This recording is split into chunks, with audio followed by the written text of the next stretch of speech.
Okay, picture this. $1.5 million property comes to the market in one of Brooklyn's hottest neighborhoods. Now, there's two people who want to live there. Person A wants to rent, and while person B wants to buy.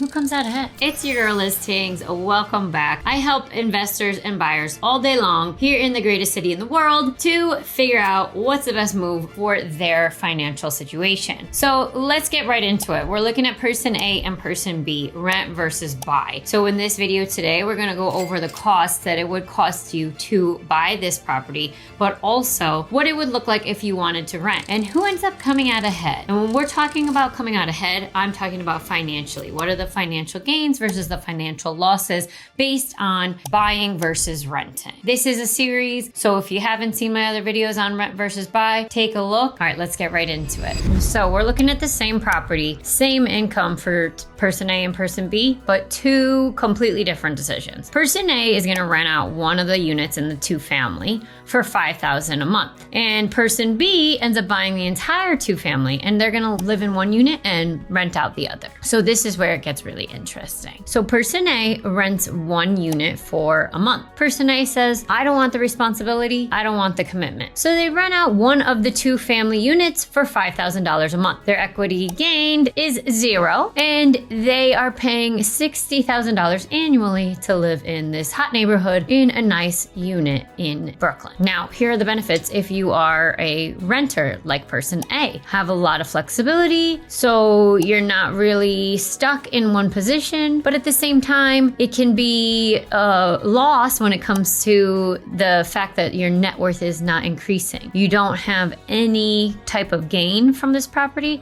It's a pure expense. So you get a place to live, but that's it. Now let's take a look at person B. This is a strategy we call house hacking. So person B buys the property, and while yes, purchase price is going to be a lot upfront, they are getting quite a bit out of it is an equity and appreciation. Let's look into it. So person B buys the same $1.5 million property with two units. Purchase price is 1.5, the down payment 20%, and an estimated monthly cost is gonna be around $6,500 to $7,000 in mortgage, taxes, and insurance. But they rent out the other unit. So this offsets the amount that they have to pay each month. For example, the rental income now drops to around $3,500 to $4,000 a month, and they're actually paying less than that renter that's only renting out that top unit. Here's where it gets interesting. So yeah,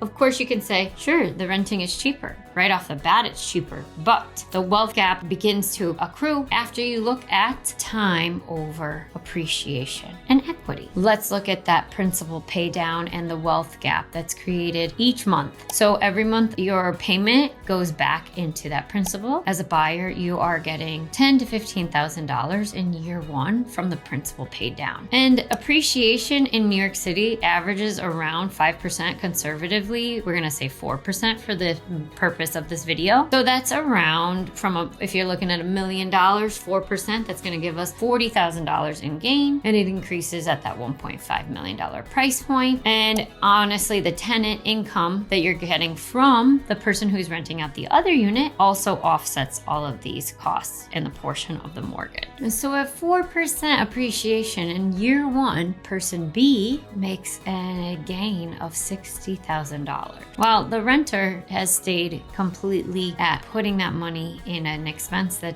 they're not going to see any return on investment. The principal pay down in that loan in the first year, we've already talked about. And after year one, the renter has zero equity. So all you renters out there, this is the part you don't want to hear. Just like person A, yes, buying definitely costs more upfront and more monthly at first, but you're building your wealth while you're living there. And renting is cheaper, no doubt, but you're staying exactly where you are. And we trying to grow and build, honey. Okay, so real talk. I had two clients that did exactly these scenarios. One buyer A and the other buyer B. both just happen to be female. I don't know what it is, but I love my girly girls. Anyway, that's besides the point, because this could apply to anyone. But a lot of people come to New York and they say, there's no way I could afford to buy here, and I don't know if I want to. And I totally understand that, especially for that first year. Sometimes it's like, I don't know where I want to live. It's a huge city, and it's not really like that easy to just be like, okay, this is the neighborhood I want to be in. Is it close enough to where I like to go? Is it close to the people I hang out with the most? I mean, you could be considered in a long distance relationship if you live in Upper West Manhattan and you're dating someone in Williamsburg. If you know, you know. So yeah, I get it. Renting is not a bad idea for the first year, but you are throwing that money away and you're not gonna see it again. Person A, renter, living in Clinton Hill, which is in Brooklyn. She got a 1-bedroom. She was paying $3,200 a month, and the landlord was great. However, the landlord has the right to increase the rent just a little bit each year. So once her lease ended,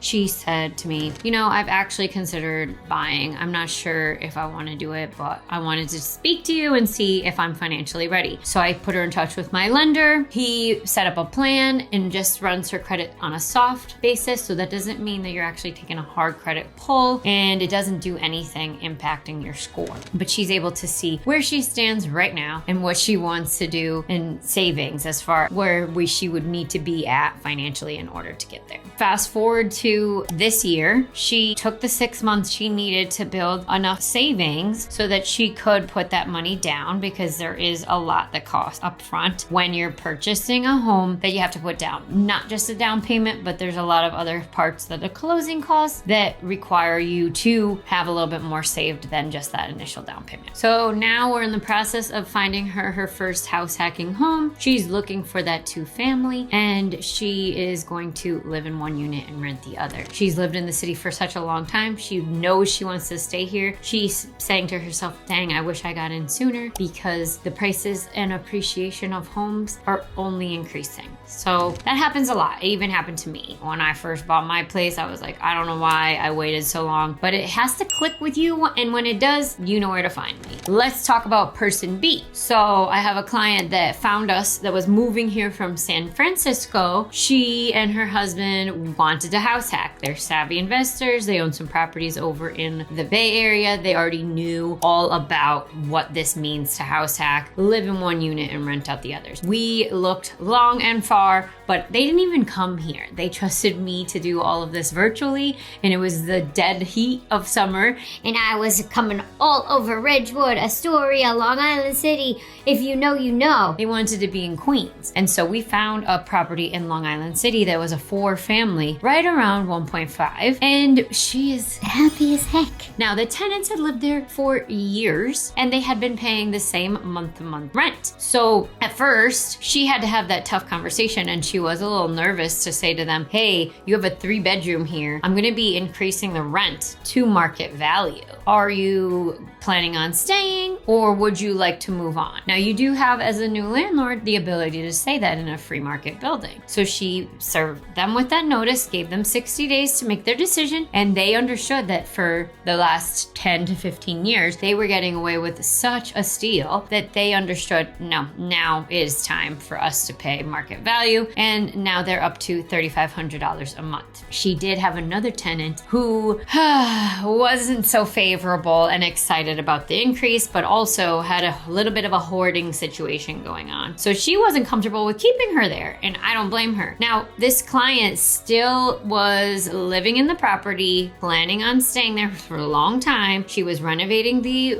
downstairs unit, and then she was going to live in it. One of the people decided they were already planning on leaving because they did not want to increase their rent, but the hoarder was not moving. So she ended up getting that person out by requiring the eviction process. It's not ideal, but it's not impossible. And she's still saving money on being able to have 3 different units pay her mortgage while she's living there and getting that one person out. I say all of this because when there's a will, there's a way. Obviously, New York isn't for everyone, and buying here isn't a joke. But if you have the wherewithal, the grit, the tenacity that it takes to live here in the first place, wouldn't you rather have a hobby like investing or house hacking than Being like, no, I'm just not gonna commit to any anything and I'm gonna stay over here in my little rental. And not build anything in equity and just throw that money away.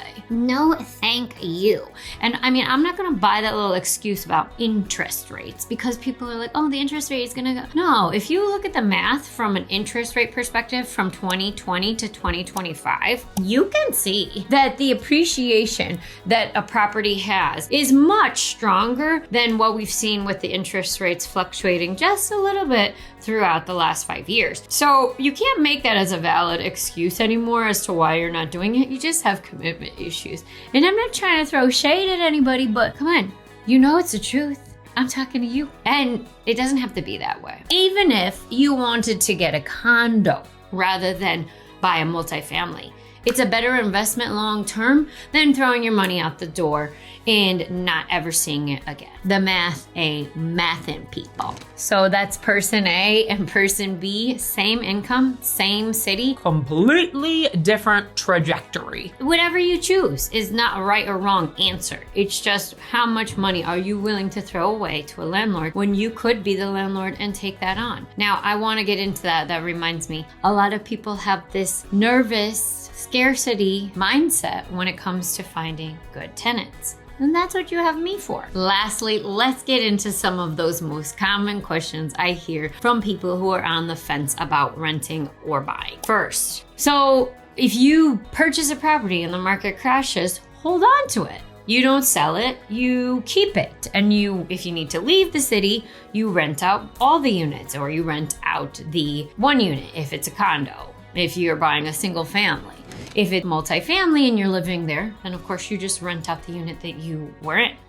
It's a win-win. Off market is just a fancy term of saying, I'm gonna sell you my property. If it's not direct like that, then it's basically so many pieces of hands in the pie and the pot, and you name it. I'm not saying the phrase right, but everyone has their little slice, and by the time you get the property as a purchaser, you're paying so many different fees in order to get those wholesalers their cut that it's really not worth the off market. You might as well have bought the property online on the MLS.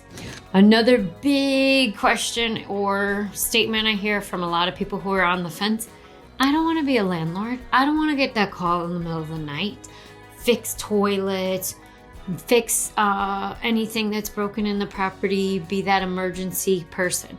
And you don't have to be. That's the great news of today. Back in the 80s, 90s, sure, before cell phones, before cameras everywhere, you might have had to be doing all that on your own. But now there's companies that literally handle all of that for you. So it's really however much you want to be invested in it is how much you have to be. If you want to be completely hands-off, there's options for that. And we have property management companies that we can hook you right up with so you don't have to think about another thing with the property. So back to another objection I hear all the time from people who are on the fence about renting versus buying. Rates are so high right now. Yes, we're having another war in Iran, which I'm so not so cool with, but that's not my jurisdiction, so I'm not going there. The rates are high and they're not going back down probably anytime soon. Is that a reason to stay out of the market? No, because the rates are not returning to the 2s and 3s we saw in 2021, 2022, and maybe the end of 2023. We're not gonna see that again. That was because of a global pandemic that had never happened before. So please take that out of your mind. And remember, appreciation is increasing all the time and not fluctuating here in New York like we see in other markets. So for you to wait and not buy as a result of interest rate, it's really not worth it. And I saw a stat the other day that was $500,000 property with an interest rate of 5.9 versus 6.25 is only $50 a month difference. So really, are you gonna say, oh, that's my DoorDash that I got last weekend? Yeah, that's how much the difference is. So don't think about it in the 5s and 6s. Think about how much appreciation you're going to earn in the first year here. Hot night. So lastly, I'll leave you with the exit strategies for getting out of the properties. Just like I had already said, you can either sell, you can capture that appreciation you've earned in the last 5 to 10 years. Don't recommend selling faster than 5 years. So that is a long-term investment, something that you want to keep in mind if you're having instability with a career or building a family and you're not sure where you're going to be in the next 5 years. Even if you are building a family, I still recommend house hacking. You can make it into a full rental, even if you were, like I was saying, that example of starting a family. Move out, move to the suburbs, get your backyard, get your dog, get your little picket fence, but you can rent out both units. You don't have to sell, even if the market's not in the best position that you want it to be. And always an option is refinance. I have a great lender who I can recommend to you guys for refinancing options. So people always say, oh, well, I'm just going to buy and refinance once the rate goes down. It might be worth it. It might not be worth it, but it's an option that you could use. And then there's always the option of incorporating all three of those strategies. You can wait and sell, or you can refinance and hold on to the property by renting it out completely.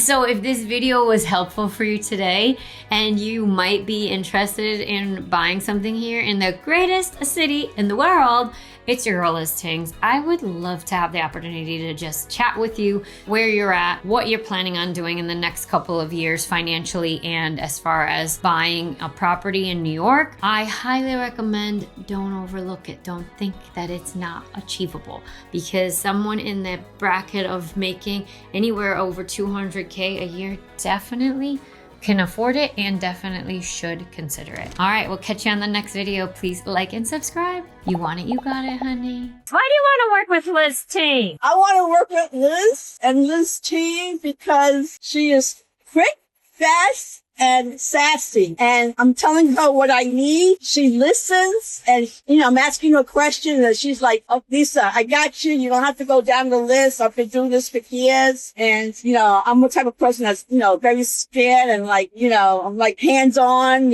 but she keeps saying, I got it. Don't worry. And then I'm asking her, because I'm going to be gone for a while, how are we going to do this? Because I'm going to be gone for a while. She goes, you could call me, you could text me, you could email me. You don't have to be next to me. I'll take care of it. Don't worry. Go away with your husband. You want it, you got it. 330. Exactly. She'll take care of you. Yes. Thank you, Liz. You're the best.